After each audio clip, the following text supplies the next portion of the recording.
Along the vital N2 Wild Coast Corridor, a once congested intersection in the Eastern Cape has evolved into a modern intermodal interchange.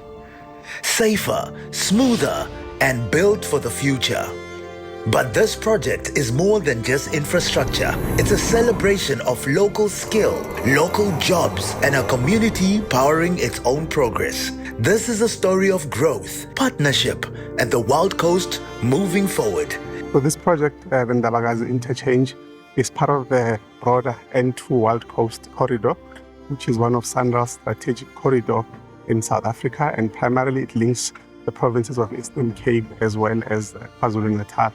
So this Ndabakazi project fits in perfectly into SANRAL's objective of connecting communities, enabling strategic economic growth, and it also serves as a catalyst for economic development in this particular area, especially an area which was previously underdeveloped. And this ties in very well with SANRAL's objective of realizing the economic potential of areas which were underdeveloped previously otherwise. So it then fits in perfectly with our mandate of building, operating, and maintaining a safe national road on the country. Yeah, the good thing about this project, it is actually on the route called the N2 Wild Coast Highway. And of course, it's an economic route, and it had some constrictions like this Ndabakazi was almost where you got to reduce speed to less than 80, that is to drive to.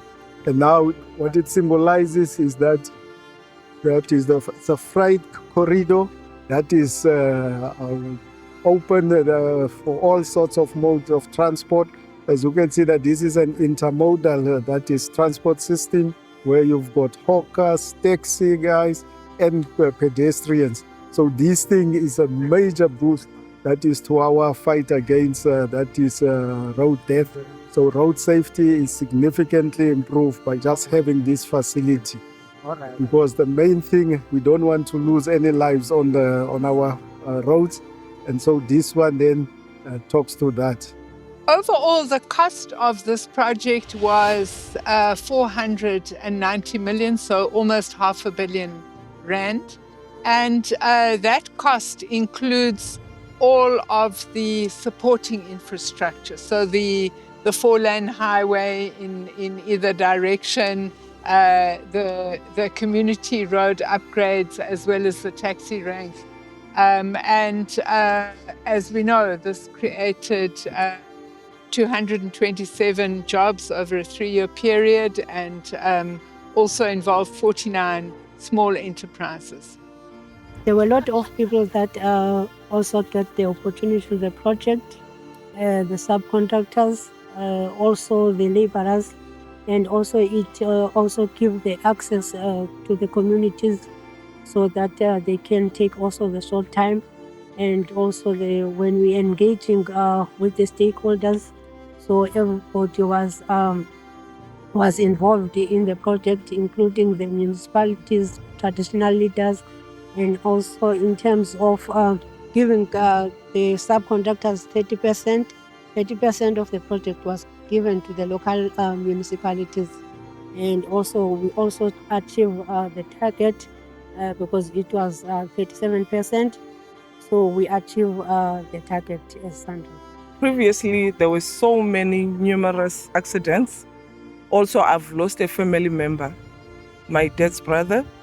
So there's been a lot of change, and I'm so happy about the project that has came. Also, that has changed a lot of people in terms of employment. To start with, some households, there are family members that were involved in this project that became breadwinners, especially the youth. There has been a high rate of unemployment to the youth.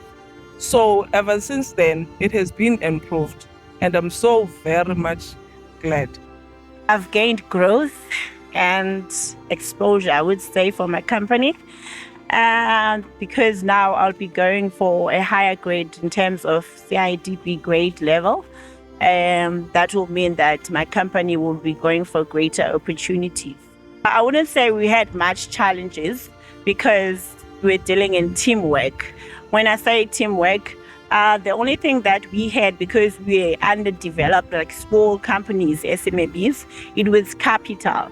But to them, they solved it because SANRAL would contract charges like bias material in order for the production on site to be efficient enough. It's exciting because I reside around here and Ndabakazi. So now the development, it's making things easier for us and the traffic and so on. So I would say it's very exciting because seeing your town, your small town in Ngoma developing into such huge development, I think it's exciting. So, and it has brought us like many jobs and so on for people. There's still going to be so much development because there's still to come. As you can see, there are garages and so on, and hoping for malls and so on. So it will be better and then less traffic, of course. To all SMEs still to engage on this journey, what I will advise them is patience and commitment, and then always provide, always at all times, provide good quality. Because when you provide good quality, quantity will automatically follow you. SANRAL is not an island, and that maybe we've learned that over the years, because we used just to go into places and do things as if we were Samson. But we have learned that stakeholders, very important, that is key to the delivery of this infrastructure, was that collaboration between SANRAL, the municipality, the province, the chiefs, and the general public. Community involvement is actually quite a fundamental aspect that we want, so that involvement equates to partnership. And when we have that partnership, not only just in construction, but from planning phase right until through operations, we ensure that communities regularly participate, and that participation also fosters trust and transparency between SANRAL and the communities. It also fosters good communication, and with that communication, it also then opens doors for us to continuously rely on them to assist us in maintaining this whole infrastructure. So it is a fundamental aspect, and looking at our mandate of designing and building and operating road infrastructure, we cannot do that without any partnership with communities. So essentially, that participation and partnership is core to us fulfilling our mandate as SANRAL. In the beginning of the project, there were a lot of issues in terms of the land acquisition and also the acceptance of the community to accept the project. But what I've learned is it's very important to communicate, and also the transparency, and also the consultation, to consult every stakeholders that are around the community. So I learned how to interact with the stakeholders. And also in terms of the weather, as you see, the weather is changing, global warming, and now it's not raining in December, so anytime it's raining. Yes, we have some challenges when we have the bypass, but we managed to resolve those issues. What was exciting is that we achieved that we reduce the risk of accident, and we accommodate the student walkways, and also the bridge. When we having the bridge in 409, it was also exciting because we're taking a lot of traffic from N2, so that when those that are coming from Island and going to Butterworth, they have easy access to go to Butterworth without any interruption. Everyone is aware that in South Africa, about 70% of the commuters are actually ferried by taxi operators. So taxis are key, that is component, that is to an integrated transport system. So we always, as SANRAL, we have to cater for them, because they are very important, that is to us, because they are the main users of our roads, and we want them to make sure that because they were here, we found them here at the intersection, make sure that they've got decent facilities that from which to operate, and they operate in a very safe way. One of the issues we've agreed with the MEC is that he is going to host an event to hand over the taxi rank, not only to the taxi associations, but also to the broader community. And in that event, we will do some community education First of all, asking the community to protect this infrastructure from vandalism. We don't want to come back here and see the road barriers having been cut off for scrap metal, but also to make a plea with the community. If they want to protest, please not to burn tires on the road surface. When you burn tires on the road surface, you damage the waterproofing layer, and that is what causes potholes. Sustainability and long-term infrastructure is an important aspect of the longevity of our infrastructure and ensuring that it survives throughout its life cycle. So what we have done as SANRAL is to put in together technical and social measures which are therefore combined to ensure that this infrastructure serves its purpose and beyond that. So on the technical side, we ensured that during the design, we ensured quality of materials, sustainable materials, and also environmentally friendly materials which will also serve and last longer and help the infrastructure to perform to its best. And then in terms of social measures, we've then ensured that we have routine operations which are both technical and social.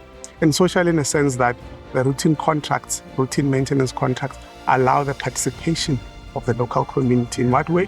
Through job opportunities, subcontracting, supplying of material, and also stakeholder engagements throughout these processes.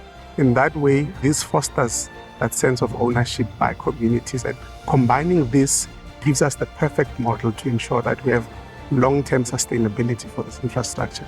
And the community's involvement is not only in benefiting from job creation and economically, but the community also then becomes the worker on the road and also the reporter on any operational problems that the road might face. And essentially, they also become the protectors of that infrastructure, as it were. So that is how we've put the measures to ensure that this infrastructure lives and serves its purpose. With the completion of the N2 Ndabakazi Intermodal Interchange, safer travel, economic opportunities and community growth have become a reality along the Wild Coast Corridor. This is more than an interchange. It's a symbol of progress for the Eastern Cape. SANRAL, building South Africa through better roads.